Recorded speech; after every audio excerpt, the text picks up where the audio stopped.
وأشهد أن محمدا رسول الله.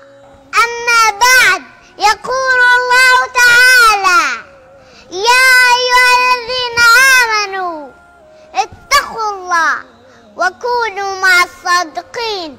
ويقول النبي صلى الله عليه وسلم: كل أمتي يدخلون الجنة إلا من أبى. قيل: ومن يأبى يا رسول الله؟